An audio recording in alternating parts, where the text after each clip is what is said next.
Quelle est la coïncidence la plus folle que vous ayez jamais vécue? Ma mère avait 15 ans quand elle m'a donné naissance et m'a confiée à l'adoption. Mes parents m'ont parlé d'elle et j'ai encore la lettre qu'elle m'a écrite quand ils m'ont donné. Elle disait qu'elle regrettait de ne pas pouvoir être ma mère et qu'elle veillerait toujours sur moi, même si elle ne fait plus partie de ma vie. 30 ans plus tard, je suis médecin.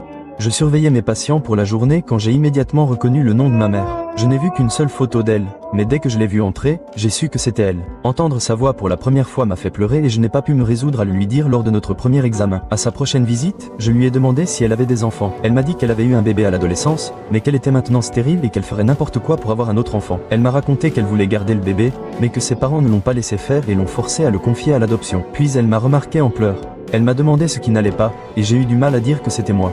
Elle m'a regardé une seconde et m'a serré dans ses bras. Elle m'a dit qu'elle avait un étrange besoin d'être près de moi, alors elle a pris ses rendez-vous le plus tôt possible. Nous avons dîné ce soir-là et sommes restés proches depuis. Elle me dit toujours combien elle est fière de moi et qu'elle a l'impression d'avoir enfin le fils qui lui avait été enlevé.